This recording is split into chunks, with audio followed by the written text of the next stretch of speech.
Hello, ഇന്ന് പലരുടെയും ചോദ്യങ്ങളുടെ ഉത്തരമായിട്ടാണ് ഞാൻ വന്നിട്ടുള്ളത്. നിങ്ങൾ കാത്തിരിക്കുക, ചിലപ്പോൾ നിങ്ങളുടെ മനസ്സിലുള്ള ചോദ്യത്തിൻ്റെ ഉത്തരവും ഇതിനകത്തുണ്ടാവും. ഒരു ചോദ്യം നമുക്ക് എടുത്ത് നോക്കാം. മാം, എൻ്റെ പേര് അനു. ഞാൻ ക്ലാസ്സിൽ എല്ലാവരുമായും നല്ല ബന്ധം പുലർത്താനും സംസാരിക്കാനും ശ്രമിക്കുന്നുണ്ട്. എല്ലാവരും ഞാനും എൻ്റെ ചേച്ചിയെ പോലെ സൂപ്പറാണ് എന്ന് പറയുന്നുണ്ട്. ബട്ട് എനിക്ക് എപ്പോഴും ഒരു സങ്കടമാണ്. ഉള്ളിൽ നിന്ന് സന്തോഷം കണ്ടെത്താൻ കഴിയുന്നില്ല. കാരണം എന്തായിരിക്കും?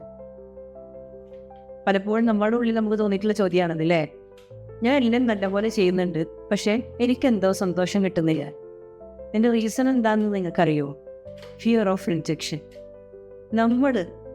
നമുക്ക് പ്രിയപ്പെട്ടവർ നമ്മളെ റിജക്റ്റ് ചെയ്ത് കളയുമോ എന്നുള്ള പേടി കൊണ്ട് നമ്മൾ മറ്റാരോ ആയിട്ടും ജീവിക്കാൻ വേണ്ടി ശ്രമിക്കണം.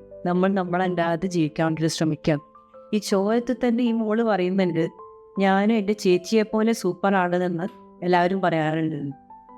അപ്പം ചേച്ചിയെപ്പോലെ ആവാൻ വേണ്ടിയിട്ട് ശ്രമിക്കുന്ന ഒരു പാവം കുട്ടിയാണത്. ഇതൊക്കെ നിങ്ങളുടെ വീട്ടിലൊരു പക്ഷേ സംഭവിക്കുന്നുണ്ടാവും. നിനക്ക് നിൻ്റെ ചേച്ചിയെ കണ്ടുപഠിച്ചൂടെ, അനിയത്തിയെ കണ്ടുപഠിച്ചൂടെ, ചേട്ടനെ കണ്ടുപഠിച്ചൂടെ എന്നുള്ള ചോദ്യങ്ങളൊക്കെ പാരൻസിൻ്റെ ഭാഗത്ത് നിന്ന് എപ്പോഴും ഉണ്ടാവുന്നതാണ്. ഒരു പാരൻ്റ് ഏറ്റവും കൂടുതൽ ശ്രദ്ധിക്കുന്നുണ്ട ഒരു കാര്യമാണ് ഒരിക്കലും കമ്പയർ ചെയ്യാൻ പാടില്ലെന്ന് തോന്നുന്നു. ഇത് വീടുകളിൽ മാത്രമല്ല, ക്ലാസ്സിലും അങ്ങനെ തന്നെ. നല്ല കുട്ടികളുടെ കൂടെ, നല്ല പേരുള്ള കുട്ടികളുടെ കൂടി അവരെ പോലെ ആവാൻ ശ്രമിക്കുന്ന നമ്മൾ, അവരുടെ വൈബായിരിക്കും ഒരു പക്ഷേ ആ കുട്ടിക്കും. അപ്പോൾ കഷ്ടപ്പെട്ട് ഫിറ്റിങ് ചെയ്യാൻ ശ്രമിക്കുന്ന ഒരവസ്ഥ.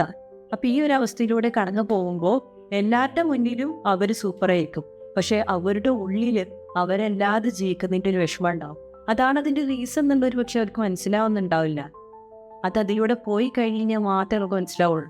അതിനുള്ള ഏറ്റവും വലിയൊരു പരിഹാരം എന്താ വെച്ച് കഴിഞ്ഞാൽ, നമ്മുടെ ട്രൂ സെൽഫിനെ അറിയാൻ ശ്രമിക്കുക എന്നുള്ളതാണ്. നമ്മൾ ഉള്ളിൽ മനസ്സിലാക്കാൻ ശ്രമിക്കുക എന്നുള്ളതാണ്. നമ്മളത് ജീവിക്കുക എന്നുള്ളതാണ്.